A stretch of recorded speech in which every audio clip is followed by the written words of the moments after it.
இந்த வீடியோவில் நம்ம பார்க்க போகிற டாபிக் என்னென்னா பருவமடைதல், பியூபர்ட்டின்னு சொல்கிறது. குழந்தை பருவத்திலேருந்தே இதற்கான மாற்றங்கள் ஆரம்பிக்குது towards achieving a proper HBO axis, அதாவது ஹைப்போதலமோ பிட்யூட்ரி ஓவேரியன் ஆக்சிஸ்ன்னு சொல்லக்கூடியது அந்த பிரெயினில் வந்து ஃபார்ம் ஆகுது. ஸோ இது ப்ராப்பராக எஸ்டாப்ளிஷ் ஆகிறப்ப தான் அந்த இனப்பெருக்க சாத்தியம், ரீப்ரொடக்டிவ் பொட்டன்ஷியல் வந்து கரெக்டாக ஃபார்ம் ஆகுது. ஸோ இதற்கான மாற்றங்கள் ஃபீட்டல் லெவல்லே, அதாவது குழந்தை வந்து தாயோட கருவில் இருக்கிறப்பவே கொஞ்சம் கொஞ்சமாக மாற்றங்கள் ஏற்படுது. ஃபீட்டல் ஹைப்போதலாமஸ்லேருந்து ஜிஎன்ஆர்ஹெச்ன்ற ஹார்மோன் வந்து 10 வீக்ஸ் ஆஃப் ப்ரெக்னன்சிலேயே ஃபார்ம் ஆக ஆரம்பித்து 20th வீக் வரும்போது சில கொனடோட்ராபின்ஸ் அப்படின்ற ஹார்மோன்ஸ், அதாவது எஃப்எஸ்ஹெச் ஹார்மோன், எல்ஹெச் ஹார்மோன் இதெல்லாம் இன்க்ரீஸ் ஆக ஆரம்பிச்சு. அதே மாதிரி டெலிவரி கிட்ட வரும்போது இந்த பிளசண்டல் ஹார்மோன்ஸோட எஃபெக்ட் குறையிறனால திருப்பி இது எல்லாமே குறைஞ்சி ரொம்ப குறைவான லெவலுக்கு வந்து அது ரீச் ஆயிடும். இதுக்கப்புறம் அந்த பியூபர்ட்டி டைமில் பருவமடைதலில் திருப்பி ஒரு ரைஸ் ஆகுது. இந்த பருவமடைதல் பியூபர்ட்டி அதற்கான ஏஜ் நார்மல் ஆனது என்னன்னு பார்த்தீங்கன்னா ஒரு 10 to 15 இயர்ஸ் அப்படின்னு நம்ம சொல்லலாம். ஸோ இந்த ஏஜ் குரூப் வந்து ஜெனட்டிக் காரணங்கள்னால, மரபணுக்கள் சம்மந்தமாக சில வீட்டில் வந்து 15 வயசில் தான் வயசுக்கு வந்திருப்பாங்க, இந்த மாதிரி மாற்றங்கள் வரலாம். நியூட்ரிஷனல் ஸ்டேட்டஸ்னால மாற்றங்கள் வரலாம். சில பேர் வந்து ரொம்ப ஹை ஆல்டிடியூடில் லீவ் பண்ணுறவங்களுக்கு வந்து லேட் மெனார்கி அட்டைன் ஆவாங்க.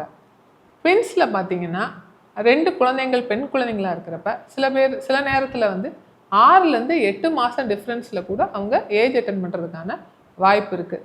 இந்த மாதிரி பல காரணங்கள்னால இந்த சேஞ்சஸ் ஏற்படலாம்.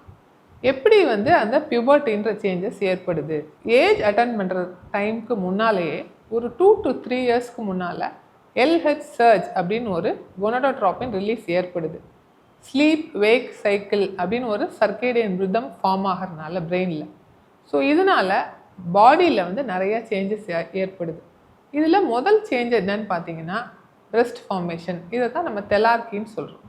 இந்த தெலார்கியை தொடர்ந்து அட்ரினார்கினா அட்ரினல் கிளாண்டில் வந்து ஹார்மோன் செக்ரீஷன்ஸ் வந்து இன்க்ரீஸ் ஆகுது.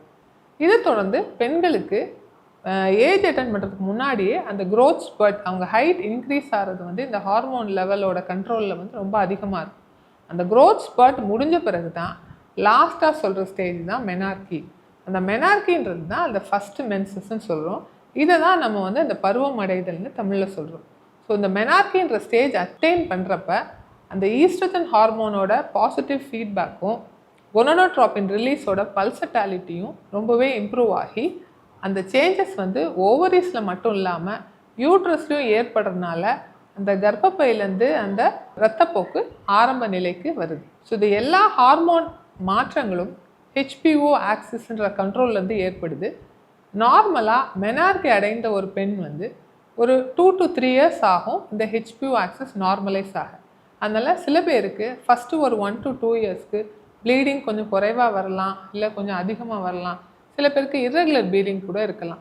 ஸோ அவங்கள வந்து நம்ம ப்ராப்பராக கவுன்சில் பண்ணி இந்த குழந்தைங்களை வந்து அந்த பருவம் அடைதல்ன்ற ஸ்டேஜுக்கு வந்து நம்ம ட்ரெயின் பண்ணி அவங்களுக்கு வந்து ப்ராப்பர் சப்போர்ட்டிவ் கேர் கொடுத்து, ப்ளஸ் அந்த பேட் சேஞ்ச், மென்ஸ்ட்ரேஷன் டைமில் வந்து அவங்க எப்படி அவங்கள கேர் பண்ணிக்கணுன்றதெல்லாம் கரெக்டாக கவுன்சிலிங் கொடுக்குறப்ப கண்டிப்பாக இந்த பியூபர்ட்டி ரிலேட்டட் ப்ராப்ளம்ஸ்லேருந்து அவங்கள வந்து கண்டிப்பாக நம்மளால் ப்ரிவெண்ட் பண்ணி நல்லபடியாக ஒரு ஸ்மூத்தான ஒரு டிரான்சிஷனுக்கு ஹெல்ப் பண்ண முடியும். இதே போல் இன்னொரு உமன் ஹெல்த் ரிலேட்டட் வீடியோவோட உங்களை சந்திக்கிறேன்.